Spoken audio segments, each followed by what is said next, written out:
بسم اللہ الرحمن الرحیم۔ چوڑیاں پہن کر نماز پڑھنے والی عورتیں یہ بیان ضرور سنیں اور حضرت عائشہ رضی اللہ تعالی عنہ کا فرمان ضرور سن لیں۔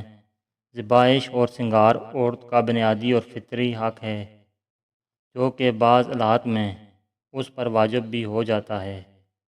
بہرحال بننا سنورنا میک اپ کرنا عورت کی فطرت کے ہی مطابق ہے، لیکن موجودہ زمانے میں نت نئے فیشن اور مقابلہ حسن کی دوڑ نے عورت کو بناؤ سنگار کے معاملے میں حدود سے آگے نکال دیا ہے۔ اسلام عورت کے بناؤ سنگار کا قطعی مخالف نہیں ہے اور یہ قید لگاتا ہے کہ اس کا بناؤ سنگار دنیا کو دکھانے اور شو باز بننے کے بجائے صرف ایک ہی مرد کے لیے ہو اور اس بناؤ سنگار کو اس کے محرم ہی دیکھ سکیں اور وہ بھی مکمل آداب کے ساتھ دیکھیں۔ رسول اکرم صلی اللہ علیہ وسلم کا ارشاد ہے کہ جو عورتیں خوشبو لگا کر باہر نکلے اور ان کا گزر لوگوں کے پاس سے ہو اور وہ اس کی خوشبو محسوس کر لیں تو یہ عورت بدکار عورت کی طرح ہوگی۔ جب کسی لڑکی کی شادی ہو جاتی ہے تو ہمارے معاشرے میں چوڑیاں پہننے کا ایک رواج ہے کہ نئی دلہن چوڑیاں پہنتی ہے اور چوڑیاں پہننا اتنا ضروری سمجھا جاتا ہے کہ اگر چوڑیاں نہیں پہنی ہیں تو یہ سمجھتے ہیں کہ چوڑیاں نہ پہننے سے شوہر کے اوپر کوئی پریشانی ہو سکتی ہے اور یہ شوہر کی طرف سے ہوتی ہے۔ شوہر جن کے ہوتے ہیں وہ چوڑیاں پہنتی ہیں، جن کے شوہر نہیں ہیں یا کسی شوہر کا انتقال ہو گیا تو پھر وہ عورتیں چوڑیاں نہیں پہنتی۔ تو پہننا کتنا ضروری ہے، پہننا چاہیے یا نہیں پہننا چاہیے، آج کی اس ویڈیو میں ہم آپ کو بتائیں گے۔ چوڑیاں عورتوں کا ایک فیشن ہے، یعنی کہ عورتیں چوڑیاں پہنتی ہیں اس بنیاد پر کہ وہ ایک فیشن ہے اور یہ فیشن خصوصی طور پر شوہر کے لیے کیا جاتا ہے۔ ویسے تو ہر سنگار شوہر کے لیے ہوتا ہے، یہ ہر عورت جانتی ہے۔ ہر عورت یہ کہہ رہی ہوتی ہے کہ ہم اپنے شوہر کے لیے میک اپ کر رہے ہیں، لیکن ایسا ہوتا نہیں ہے۔ اگر واقعی کوئی عورت اپنے شوہر کے لیے میک اپ کرتی ہے تو پھر وہ اسپیشل رات کے لیے تیار ہو، رات میں ہی اس کا شوہر گھر پر ہوتا ہے تو پھر اس میں کوئی گناہ بھی نہیں ہے۔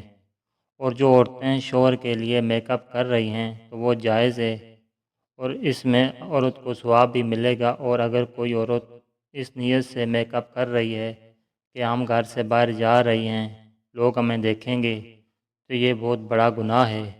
اور اگر عورتیں یہ سوچتی ہیں کہ اگر ہم بغیر میک اپ کے باہر جائیں گے تو ہمارے شوہر پہ ہی الزام آئے گا کہ ان کا شوہر ان کو کپڑے اچھے نہیں دیتا ہے، تو اپنے شوہر کی عزت کے لیے اچھے کپڑے پہن کر جانا بہت اچھی بات ہے، لیکن آپ خیال رہے کہ نامحرم آپ کو نہ دیکھ پائے۔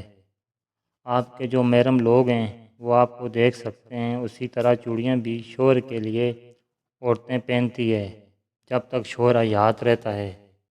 اگر کسی شوہر کا انتقال ہو جاتا ہے تو پھر عورتیں اپنی چوڑیوں کو نکال دیتی ہے۔ صرف چوڑیاں نہیں بلکہ سارا ہی میک اپ اپنے شوہر کے لیے ہوتا ہے، اور یہ بات ظاہر سی ہے کہ یہ ایک رواج ہے، یہ قرآن حدیث یا شریعت میں نہیں ہے۔ اب اگر کوئی عورت شادی شدہ ہے، اس نے چوڑی نہیں پہنی تو اس کی نماز نہیں ہوگی۔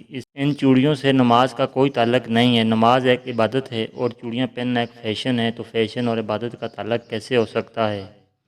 اگر ایسا ہو جائے تو پھر نماز کے لیے اگر چوڑیاں ضروری ہیں تو پھر جن کی شادی نہیں ہوئی کنواری لڑکیاں، ان کی نماز بھی قبول نہیں ہوگی۔ تو یہ صرف چلی چلائی لوگوں کی باتیں ہوتی ہیں، اس لیے ان چیزوں سے نکل کر اسلام کی پیروی کرنا چاہیے۔ چوڑیاں جو عورتیں پہنتی ہیں ان کو یہ چاہیے کہ وہ ایسی چوڑیاں نہ پہنیں کہ جو چوڑیاں بجیں، آواز کریں، ان سے بچنا چاہیے۔ عورت کے لیے زیورات جائز ہیں اور ان زیورات میں نماز بھی جائز ہے، البتہ نامحرموں سے پردے کا اہتمام نماز اور نماز کے علاوہ دونوں صورتوں میں ہونا ضروری ہے۔ لہٰذا اس صورت میں اور چوڑیاں پہن کر نماز پڑھیں اور اس سے آواز پیدا ہو جائے یا کبھی وہ آواز غیر محرم تک اتفاق کے طور پر پہنچ جائے تو اس سے عورت کی نماز خراب نہیں ہوگی۔ حضرت عائشہ رضی اللہ تعالیٰ عنہ عورتوں کے بغیر زیور نماز پڑھنے کو ناپسند فرماتی اور فرمایا کرتی کہ اگر کچھ نہ ہو تو ایک دو رائی گلے میں لٹکا لیں۔ حضور صلی اللہ علیہ وسلم فرماتے ہیں کہ انگوٹھی صرف چاندی ہی کی پہنی جا سکتی ہے، دوسری دھات کی انگوٹھی پہننا حرام ہے۔ لوہا، پیتل، تانبا وغیرہ ان دھاتوں کی انگوٹھیاں مردوں اور عورتوں دونوں کے لیے ناجائز ہے۔ فرق اتنا ہے کہ عورت سونا بھی پہن سکتی ہے اور مرد نہیں پہن سکتا۔ حدیث میں ہے کہ ایک شخص حضور صلی اللہ علیہ وسلم کی خدمت میں پیتل کی انگوٹھی پہن کر حاضر ہوئے۔ فرمایا انہوں نے وہ انگوٹھی پھینک دی، پھر دوسرے دن لوہے کی انگوٹھی پہن کر حاضر ہوئے۔ فرمایا کیا بات ہے، تم پر جہنمیوں کا زیور دیکھتا ہوں۔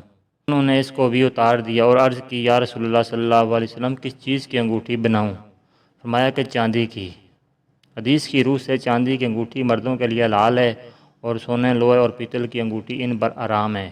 حضرت رحمۃ اللہ علیہ ارشاد فرماتے ہیں کہ ہاتھ پاؤں میں تانبے، سونے، چاندی، پیتل، لوہے کے چھلے یا کان میں بالی یا سونے، خواہ تانبے، پیتل، لوہے کی انگوٹھی گرچہ ایک تار کی ہو یا 4.5 ماشے چاندی کی یا کئی نگ کی انگوٹھی یا کئی انگوٹھیاں گرچہ سب مل کر ایک ہی ماشا کی ہوں، یہ سب چیزیں مردوں کو حرام و ناجائز ہیں۔